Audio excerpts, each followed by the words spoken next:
Hello everyone, and welcome back to Daily English Practicing, where every conversation helps you learn. I am so happy to be here with you today. Before we dive into today's topic, I want to share a little personal story with you about something that happened to me yesterday. I tried something completely new. I attempted to bake bread at home for the very first time. I followed the recipe carefully, mixed all the ingredients, waited patiently for 2 hours for the dough to rise, and then put it in the oven. But when I opened the oven door, do you know what I found? It wasn't a beautiful, fluffy loaf of bread. It was a flat, hard rock. It was incredibly frustrating. When I say frustrating, I mean that feeling that makes you upset, annoyed, or even a little angry because things didn't go the way you planned. At that exact moment, I wanted to say, I cannot do this. I should just stop trying. But then I reminded myself of a conversation I had with a friend last week. He told me that he tried to have a real phone call in English, not a practice session, but a real live phone call. He said the other person spoke so fast that he only understood about 30% of it. He felt so bad that he wanted to give up on learning English altogether for about 10 minutes. But then he took a deep breath, listened to an educational podcast, and felt much better. And that is exactly what we are focusing on today. Today, we are talking about a message that every language learner and every person striving for a goal needs to hear. Why you should never give up. Never give up. It is a strong, powerful message. No matter how hard it is, no matter how slow it feels, you must keep moving forward. But first, before we get into the heart of the episode, I have a small request. If you love this podcast and find it helpful, please hit the like button, subscribe to our channel, and share this episode with your friends and family. Your support helps us immensely, and we truly love our community of listeners. What does give up really mean? Now, let's start by looking closely at these two words. Give up. What does it actually mean? To give up means to stop trying. It means to quit, to say, I am done. I cannot do this anymore, and simply walk away. Think about it like this. Imagine you want to learn to play the guitar. You buy a guitar, you practice for 2 weeks, but your fingers hurt so much that you say, this is not for me. And you put the guitar in the closet forever. That is giving up. You didn't stop because you finished the journey or mastered the instrument. You stopped simply because it became difficult. And how do you feel after you give up? Usually, you feel bad. Every time you see that guitar sitting in the corner, a heavy feeling hits you. We call that feeling regret. Regret means wishing you had made a different choice in the past. It's like carrying a heavy bag filled with rocks on your back everywhere you go. Today, my goal is to help you put that heavy bag down. I want to make sure you never have to carry the weight of regret on your English learning journey. The 3 big reasons people give up. To beat the urge to quit, we first need to understand why people give up in the first place. Through my years of teaching and learning, I have noticed there are 3 big reasons. Reason number 1, it is too hard. When something becomes very difficult, your brain naturally signals you to stop. Your brain's primary job is to protect you and keep you safe. It looks at a difficult English grammar rule and says, this is uncomfortable. Let's go back to what is easy. Let's go sit on the sofa. Our brains love the sofa. The sofa is comfortable, but remember, easy choices do not help you grow. Reason number 2, progress feels too slow. This is something I hear from students every single day. You study English diligently every day for a week, 2 weeks, or a month, and you feel like absolutely nothing is changing. You think, I am exactly the same as I was before. I remember a student who studied for 3 full months and still couldn't understand a movie without subtitles. He asked me, why am I doing this? It's not working. But here is the truth. The progress was there. He just couldn't see it yet. Think of it like a growing plant. Every single day, The roots go deeper and the stem grows a tiny bit, but you cannot see it with your eyes. Then, one day, you look at the plant and say, "Wow, look how big it is." It didn't grow overnight. It grew slowly, hidden from view, day by day. Your English is exactly like that plant. Reason number 3. Comparing yourself to others. Social media makes this reason very common. You log online, see someone speaking perfect, flawless English, and immediately think, "I will never be that good. Maybe I should just stop." When you do this, you feel small. But you are forgetting a critical fact. That person also started at 0. They also made embarrassing mistakes. They also felt deeply frustrated at times. The problem is that you are only looking at their final result, not their long, messy journey. Their journey was just like yours, slow and hard. But they reached the finish line because they refused to give up. 3 real-life stories of resilience. To help you visualize this, let's look at 3 different scenarios from real life: English learning, fitness, and cooking. Story 1. The English learning curve. Let's look at the classic journey of learning English. Day 1, you learn basic phrases like, "Hello, how are you?" and "My name is." You feel a rush of excitement. It's fun, fresh, and new. Weeks 1 and 2, you accumulate more words and sentences. You feel smart and tell yourself, "I am making great progress." Months 3 and 4, suddenly the grammar gets complex. The vocabulary words get longer. You listen to an English audio clip and realize you only understand half of it. You try to watch a movie or read a book, and there are too many unfamiliar words. This is the danger zone. This is when you feel like you are standing still or even going backward. You might look at a peer who started at the same time but seems to speak better, and you think, "What is wrong with me? English just isn't for me." But let's pause and look at what you are failing to see. Think about how much you actually know now. Before you started, you knew 0 words. Now, you know hundreds. You can navigate basic conversations. You can order a coffee. And you can listen to a podcast like this and follow the core message. 6 months ago, this speed of speech would have sounded like background noise to you. Now, your brain is processing it. Slow progress is still progress. Never walk away from something that is growing every single day. Story 2.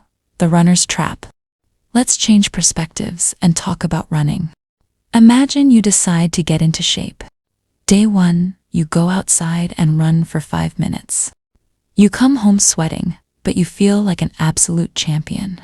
You think, "I am a runner now." Day 3, you push it to 10 minutes. Day 5, you hit 12 minutes. You feel stronger and more energetic.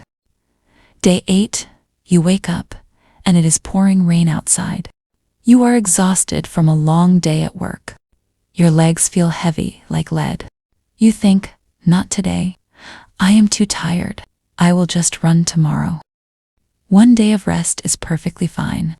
But then, one day easily becomes 2 days. 2 days turns into a week, and before you know it, a whole month has passed without a single run. At that point, a negative voice in your head says, "Well, you already stopped. You failed. There is no point in trying again." But I want to correct that mindset right now. You did not fail. You rested. And resting is not the same thing as giving up. Giving up means completely quitting and deciding you will never try again. Resting simply means pausing to recharge so you can try again soon. That difference is massive. If you stop practicing English for a week because life gets busy, you haven't given up. You are just being human. Everyone needs rest. The only thing that matters is that you put your shoes back on, take that next step, and start again. Story 3. The Baker's 10 Loaves. Let's go back to my disastrous rock-hard bread. I could have looked at that flat piece of dough and said, "I am clearly not a baker. I should just buy bread from the supermarket for the rest of my life." That would be the easy choice. But it reminded me of a wonderful piece of advice a wise grandmother once gave her grandson. She was an incredible baker, but she didn't start out that way. She told him, "The first 10 breads you bake are meant for learning, not for eating." Think about that. 10 bad loaves of bread. But loaf number 11, perfect, soft, warm, and delicious. Why? Because she didn't give up after the first failed attempt. Instead, she treated every single mistake as a teacher. Too much water. Lesson learned. Not enough time to rise. Lesson learned. Oven temperature too high. Lesson learned. Mistakes are not your enemies. They are your teachers. Every failure simply brings you one step closer to your own bread. Number 11. 3 secrets to keeping yourself motivated. Now that we have analyzed the obstacles, I want to share 3 practical secrets with you to help you keep going when everything inside you wants to quit. Secret 1. Look back, not just forward. When people feel discouraged, they usually look forward at the mountain ahead of them. They see how much vocabulary they still don't know and how far away fluency feels, which drains their energy. The secret is to turn around and look back at how far you have already come. Ask yourself, where was my English 1 year ago? A year ago, maybe you couldn't say a single full sentence without pausing for 5 seconds to think. Now look at you. You are consuming entire educational episodes in English. Whenever you feel down, I want you to try this exercise. Write a list of 5 things you can do in English right now that you couldn't do when you first started. Read that list out loud. It will instantly give you a fresh wave of energy and strength. Secret 2. Fall down 7 times, stand up 8. There is a beautiful, famous old proverb that says, "Fall down 7 times, stand up 8. This means it doesn't matter how many times you stumble or make a mistake. The only thing that truly matters is that you get up 1 more time than you fall. You are going to make mistakes in English. It is inevitable. You will use the wrong verb tense. You will completely forget a vocabulary word in the middle of a sentence, and you will mispronounce words. And I want you to know that is completely okay. In fact, it is better than okay. It is necessary. Making a mistake is absolute proof that you are actively trying, and trying is the exact opposite of giving up. The only real failure in life is refusing to try at all. If you say "I goed" instead of "I went," you didn't fail. You simply identified a gap in your knowledge. Now you know the correct past tense, and next time you will remember it. Fall down, get up, and try again. Secret 3. Find your team. Please, do not try to walk this long path completely alone. Human beings need connection and support. Find people who understand your journey, whether that means friends, family members, an online study group, or an educational community. And remember, we are a part of your team. Right here at Enjoy English Talks, we are here for you every single week. When your brain tells you to go to the sofa, tune into us. Let us be the voice that tells you, keep going. You can absolutely do this. We believe in you. Furthermore, you can be a teammate for someone else. When you see another language learner struggling, encourage them. Tell them, don't give up. I am right here practicing with you. When you lift someone else up, you automatically feel stronger and more motivated yourself. We are all in this massive global classroom together. A final message direct to you. As we begin to wrap up today's episode, I want to speak directly to every single person listening to my voice right now. If you are currently studying English and you feel exhausted, I understand. If you feel like your progress is moving at a snail's pace, I understand. If you look at your textbook sometimes and want to cry or give up, I completely understand. Everything you are feeling is completely normal. Every great speaker, writer, and bilingual individual has sat exactly where you are sitting right now. But please, hear me when I say this. Do not give up. You are so much closer to your goals than you think you are. Transformation is happening beneath the surface every single day.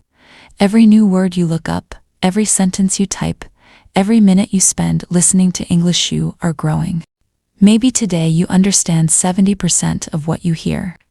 Next month, that will naturally become 75%. The month after that, 80%. That is real, tangible progress. And if you refuse to quit, one day you will hit 100%. But that beautiful reality only happens if you keep moving forward. You are strong, you are incredibly brave for learning a new language, and you are never alone. Let's review today's lessons. Before I say goodbye, let's do a quick recap of what we covered today to make sure it sticks in your mind. 1. The definition. We defined giving up as stopping before you finish, which always leads to the heavy burden of regret. 2. The obstacles. We identified the 3 main reasons people quit: because things get too hard, because progress feels too slow, or because they mistakenly compare their journey to someone else's result. 3. The stories. We looked at the natural ups and downs of language learning, the vital difference between resting and quitting in running, and how mistakes are simply teachers, just like my grandmother's rule for baking bread. 4. The secrets. We shared 3 tools to stay motivated. Look back to see your true progress. Get back up every time you make a mistake, and lean on your team because we are all learning together. You have all the tools you need to succeed. That is all the time we have for our episode today. Thank you so much for spending your valuable time with me here on Daily English Practicing. As a reminder, please subscribe, leave a like, and share this with someone who needs a boost of encouragement today. And now, I want to leave you with a question to think about. What is one thing in your life that you are proud you never gave up on? Please leave your stories in the comments section below. Absolutely love reading about your journeys. Until next time, keep your chin up, believe in yourself, and keep practicing your English. Bye-bye, everyone.